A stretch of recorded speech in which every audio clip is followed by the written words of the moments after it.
ठामपणे नाही म्हणायचं असेल किंवा स्पष्टपणे स्वतःचे विचार समोरच्याला सांगायचे असतील तरी स्वतःची हेल्दी बाउंड्री ठरवावी लागते आणि पुन्हा पुन्हा समोरच्याला ती दाखवूनही द्यावी लागते।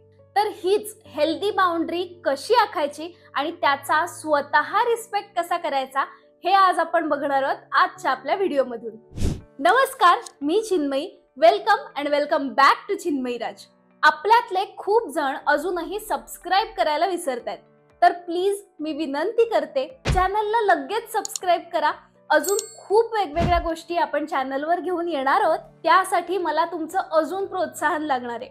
आणि ज्यांनी ऑलरेडी सबस्क्राइब केलंय त्यांनी हा व्हिडिओ जास्तीत जास्त लोकांना शेअर करा, म्हणजे तुमच्या सोबत सगळ्यांचाच फायदा होईल।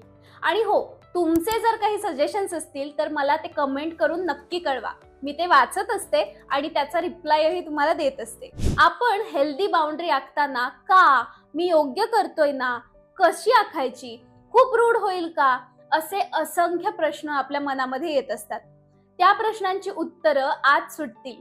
टिप्स पण खूप आहेत, त्यामुळे व्हिडिओ शेवटपर्यंत नक्की बघा। 1. स्वतःच्या गरजा ओळखा।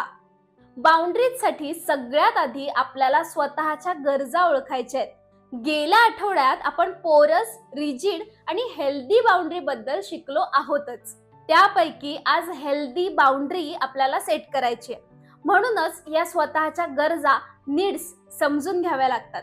त्यासाठी स्वतःला वेळ द्यावा लागेल आणि विचार करावा लागेल की मला नेमकं काय हवं आहे। उदाहरणार्थ, माझ्यासाठी काय त्रासदायक आहे, समोरची व्यक्ती माझा गैरफायदा घेते असं मला वाटतंय का, विचारांची, निर्णयांची स्पेस मला पुरेशी मिळतेय का। थोडक्यात जो काही त्रास होतोय किंवा समस्या जाणवतेय त्यात स्वतःची गरज यावर फोकस करा।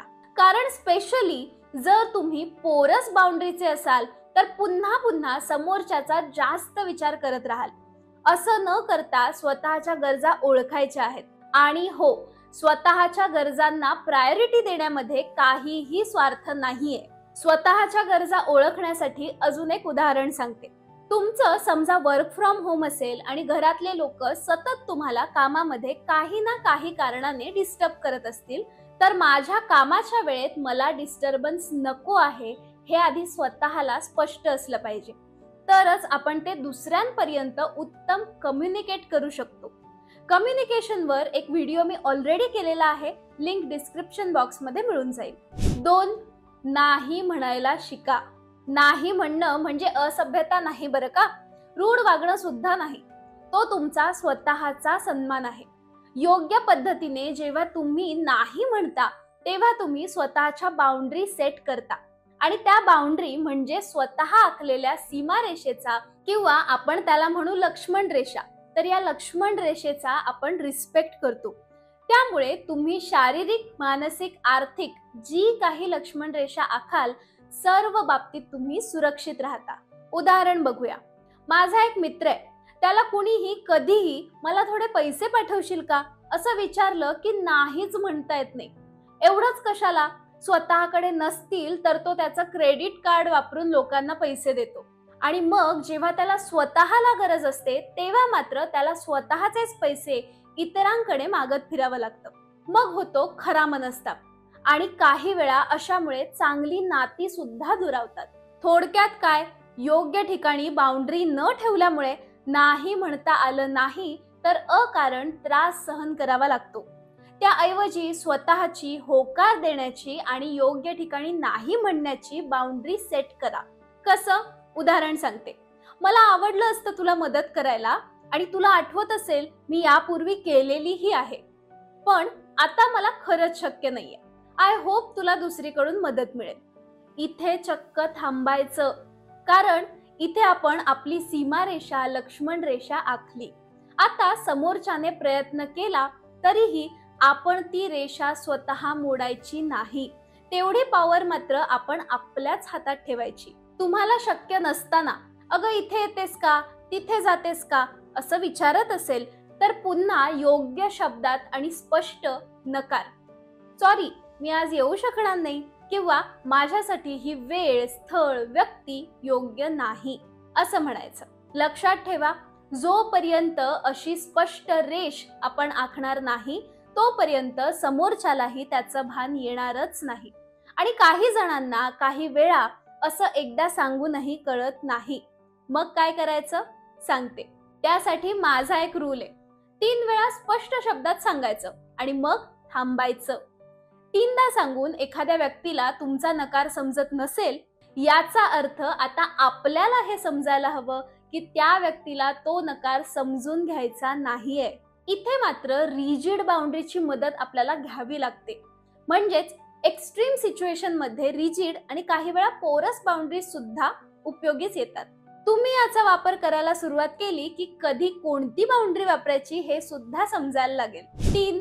स्पष्ट संवाद ठेवा. प्रत्येक वेळी नकारच स्पष्ट सांगायला हवा असं काही नाही. काही नात्यांमध्ये तुम्ही मनातल्या भावना, विचार जेवढे स्पष्ट मांडता, प्रश्न स्पष्ट विचारता, गुंते सोडवता, तेवढी तुमची सीमारेषा तुम्हाला आणि समोरच्या व्यक्तीला जास्त स्पष्ट होत जाते. या व्यक्तीसोबत माझा स्ट्रॉंग बॉन्ड आहे असं आपण म्हणतो कारण आपण त्या व्यक्तीसोबत प्रामाणिक आणि ट्रान्सपरंट संवाद करत असतो. म्हणूनच जेवढं शक्य होईल संवादाच्या माध्यमातून मोकळेपणाने आणि नम्रपणे आपली मर्यादा स्पष्ट करत जा. तुम्ही प्रोफेशनल सेटअप मध्ये असाल किंवा नव्यानेच ओळख झालेलं कुणी तुम्हाला तुमची वैयक्तिक माहिती विचारत असेल तर तुम्ही तिथेही बाउंड्री आखू शकता. माफ करा, माझ्या वैयक्तिक आयुष्याबद्दल मी बोलायला अजून तयार नाहीये किंवा आत्ता माझी वैयक्तिक माहिती शेअर करायला मी कम्फर्टेबल नाहीये. 4. अपराधीपणा टाळा. बाउंड्री आखताना ही अतिशय कॉमन समस्या कुणालाही येऊ शकते. ती म्हणजे अपराधी वाटणं. असं कसं बोलायचं, समोरच्याला त्रास होईल, नातं दुरावेल, आपली इमेज खराब होईल असंही वाटू शकतं. आणि हे मी समजू शकते कारण असं वाटणं अतिशय स्वाभाविक आहे. पण म्हणून हेल्दी बाउंड्री आखणं चुकीचं आहे का, तर तसं नाहीये. अशा वेळी स्वतःला सांगा आणि अगदी खूण गाठ बांधून ठेवा, मी दुसऱ्याला नाही म्हणालो याचा अर्थ मी वाईट व्यक्ती ठरत नाही. 5. नियमित स्वतःचं निरीक्षण करा. स्वतःचं वागणं कसं होतं, मला हेल्दी बाउंड्री समोरच्याला स्पष्ट शब्दात सांगता आली का, कुठे ती बाउंड्री ओलांडली गेली, या सगळ्याचं निरीक्षण करा. साधारण आठवड्यातून एकदा स्वतःशी संवाद साधा किंवा स्वतःकडे लिहून ठेवा. आज मी स्वतःची बाउंड्री पाळली का, कुणासोबत जमलं, कुठे अजून इम्प्रूव्हमेंटची गरज आहे. आठवड्यातून महिन्यातून एकदा तरी यासाठी वेळ नक्की द्या. 6. येस म्हणण्याची जबाबदारी घ्या. म्हणजे जेव्हा जेव्हा तुम्ही समोरच्या व्यक्तीला हो म्हणताय तेव्हा त्यासोबत येणाऱ्या सर्व आनंद, दुःख, सुख अशा भावना आणि त्यामधून निर्माण होणाऱ्या परिस्थितीची जबाबदारी तुमची स्वतःची असणार आहे आणि ती तुम्ही घेतलीच पाहिजे. म्हणजे मनात नसताना तुम्ही हो म्हणाल पण नंतर मात्र त्यावर तक्रार करून रडाल तर तसं चालणार नाही हे स्वतःला सांगा. तशी वेळ न येण्यासाठी मात्र हो म्हणताना स्वतःला आधीच विचारा किंवा विचार करा, मी हे आनंदाने करत आहे का, खरंच हे हो म्हणणं माझ्या मनात आहे ना, की फक्त पीपल प्लीजिंग साठी किंवा स्वतःला बरं वाटावं म्हणून मी हे करत आहे. खरंच सांगते, या एका गोष्टीने तुमची हेल्दी बाउंड्री खूप छान तुम्ही मेंटेन करू शकता आणि कित्येक गोष्टींच्या मनस्तापातूनही वाचू शकता. 7. स्वतःचे नियम आधी ठरवा.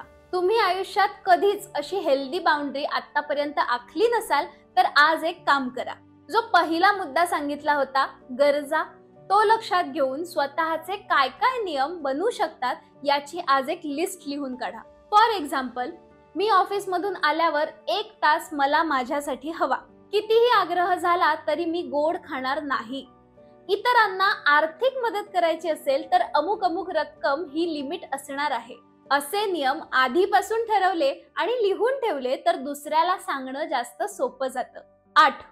इतरांच्या बाउंड्रीजचा आदर करा.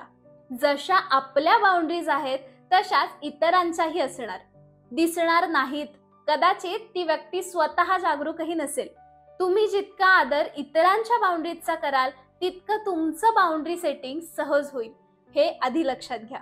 उदाहरणार्थ, जर समोरचा माणूस वैयक्तिक गोष्टी शेअर करत नसेल तर त्याच्यावर दडपण टाकू नका. मग ते लग्न कधी करतोयस, मुलं कधी प्लॅन करताय, किंवा किती पगार आहे तुझा, इन्व्हेस्टमेंट किती केली आहेस, असे प्रश्न असले तरीही तुम्ही जेन्युइनली काळजीपोटी विचारत असाल, पण त्याआधी समोरच्या व्यक्तीचा कम्फर्ट झोन लक्षात घ्या.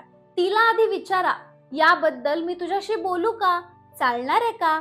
त्याशिवाय अशा सेन्सिटिव्ह विषयांमध्ये तर अजिबातच सीमारेषा ओलांडायची नाही. त्यांच्या बाउंड्रीजचा रिस्पेक्ट करायचा. 9. नात्यांनुसार बाउंड्री वेगळी ठेवा. प्रत्येक नातं वेगळं असतं, त्यानुसार प्रत्येकाची बाउंड्री सुद्धा वेगवेगळी असणार. अगेन ती आधी तुमच्या माइंड मध्ये क्लिअर असायला पाहिजे. बॉस, मित्र, जोडीदार, मुलं, नातेवाईक, फक्त ओळख, कुणाला किती इन्व्हॉल्व करून घ्यायचं, किती आणि काय शेअर करायचं, स्वतःची स्पेस कुठून सुरू होते, एवढं समजलं की झालं.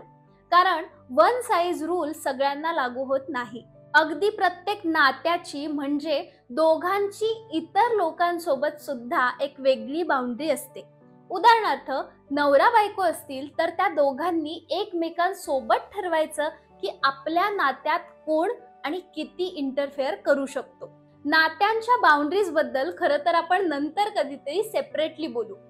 आत्ता आधी स्वतःच्या बाउंड्रीज आपण ओळखायला, आखायला आणि राखायला म्हणजेच मेंटेन करायला सुरुवात करूया.